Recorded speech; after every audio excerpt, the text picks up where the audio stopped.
आज मैं आपको कोटिंग थिकनेस गेज जो आप सबको दिया हुआ है उसके बारे में हिंदी में कैलिब्रेशन के लिए समझाऊंगा।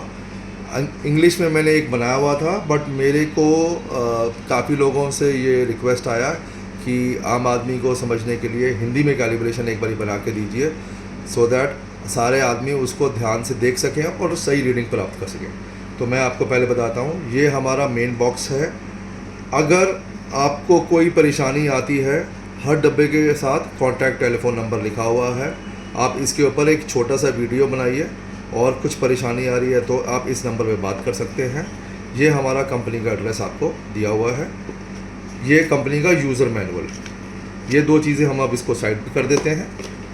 अब एक आपको ये लोहे का टेस्ट ब्लॉक आएगा नज़र, ये कंपनी का मेन यूनिट है कोटिंग गेज का। इसके बारे में आपको विस्तार से बताऊंगा।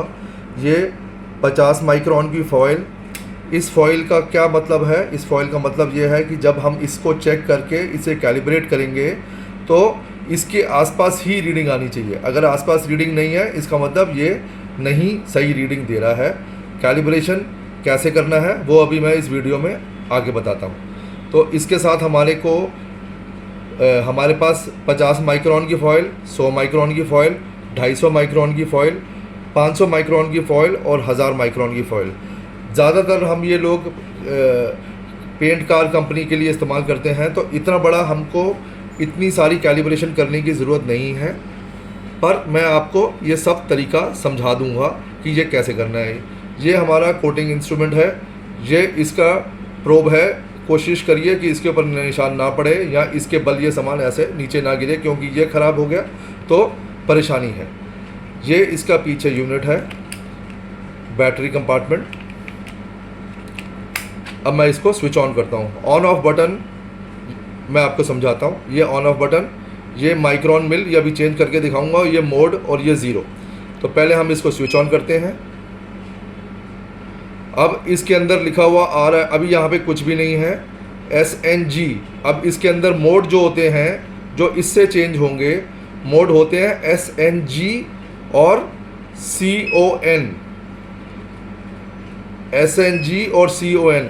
जब हमने रीडिंग लेनी है तो हम SNG पे मार्क करेंगे। ये हम ध्यान रखेंगे, SNG। म्यू M का मतलब माइक्रोन मिलीमीटर, और FE का मतलब आप लोहे के इंस्ट्रूमेंट के ऊपर उसकी कोटिंग चेक कर रहे हैं।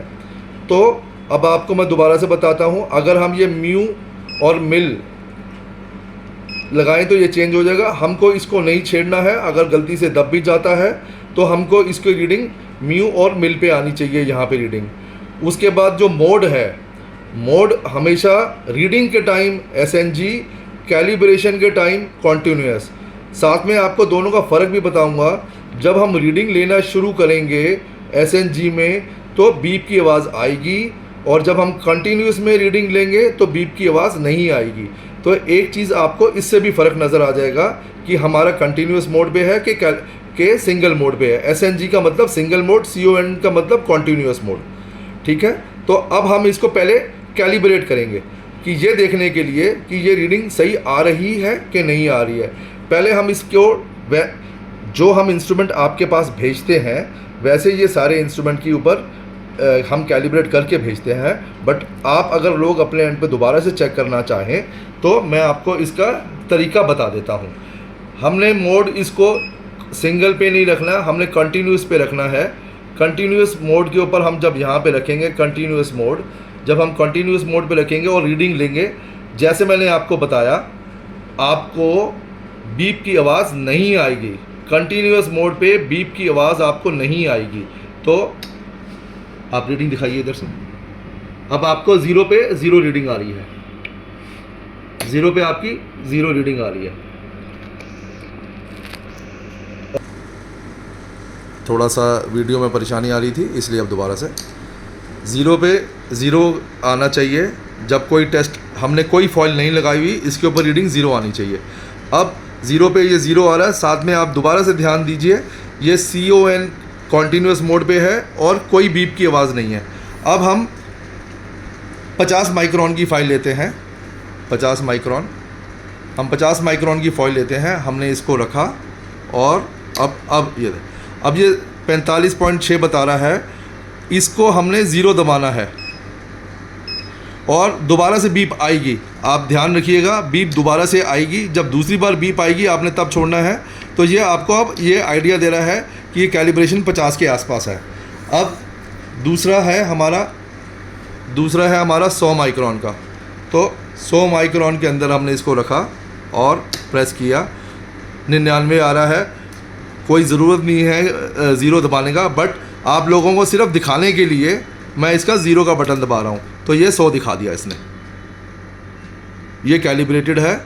इसी तरीके से हम 250 माइक्रोन, मैं एक करके दिखा देता हूँ,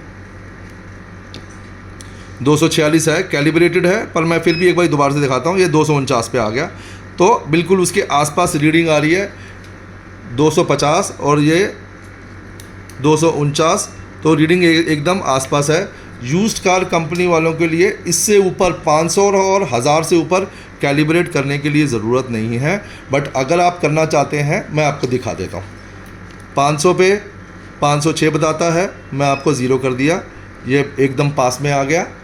और 1000 पे भी मैं आपको करके दिखा देता हूँ, 900, ये 1000 के आसपास आ गया। तो ये सब हमारा ये अब पीस कैलिब्रेट हो गया। जब हमारा ये पीस कैलिब्रेट हो गया है, हमने इसका मोड का बटन चेंज करना है। हमने इसको कंटिन्यूअस से SNG पे लेके आना है। अब जब हम SNG से रीडिंग लेंगे तो बीप की आवाज़ आएगी, ठीक है। तो ये उसी माइक्रोन्स की रेंज में है। आप एक चीज़ का ध्यान रखिए, ज़रा सा भी कुछ मिट्टी का अंश भी आ जाएगा तो माइक्रोन्स के अंदर वेरिएशन आ जाएगा। तो ये सही तरीका है कैलिब्रेट करने का। और इसी तरीके से अगर हम रीडिंग लेते रहेंगे तो आप ये देखिए, अलग अलग जगह पे हाथ लगने से अगर कहीं मिट्टी आ गई तो 46-47 से हमें कोई ज़्यादा फ़र्क नहीं पड़ेगा। जब भी आप किसी चीज़ की पेंट कोट जब चेक करें, आप रीडिंग चेक करें, उसके अंदर पहले उस पर्टिकुलर एरिया को अच्छे से साफ़ कर लें, क्योंकि अगर मिट्टी हुई तो आपकी रीडिंग ज़्यादा आएगी। और सही तरीका चेक करने का पेंट कोट का कि आपकी गाड़ी जो आप चेक कर रहे हैं एक्सीडेंटल तो नहीं है, पहले आप कैलिब्रेट करके आप इसको छत के ऊपर चेक करिए। जो रीडिंग छत के है उसके आसपास बाकी जो आपके बॉडी के बम्पर हैं या साइड के दरवाजे हैं या पीछे का बोनट है, पीछे की डिक्की है, वो सब चेक करें। क्योंकि अगर गाड़ी एक्सीडेंटल होती है तो इन जगह में एरिया में रीडिंग ज़्यादा होगी और छत के ऊपर बहुत कम चांस होता है कि गाड़ी पलट जाएगी और छत के ऊपर आप दोबारा से पेंट करवाएंगे। तो छत के ऊपर ज़्यादातर पेंट नहीं होता है। तो छत की रीडिंग से आप अगर साइड की रीडिंग से को चेक करेंगे, आपको थोड़ा सा आइडिया लग जाएगा कि ये हमारी रीडिंग किस तरीके की है और ये सही है कि नहीं है। किसी और जानकारी के लिए आपको अगर कुछ और पूछना हो तो आप, ये हमारा कस्टमर केयर नंबर है, आपसे रिक्वेस्ट है प्लीज़ फ़ोन मत करिएगा, पहले एक व्हाट्सएप डाल दीजिएगा और फिर हमारे एंड से कोई भी आदमी होगा वो आपसे बात कर लेगा। धन्यवाद।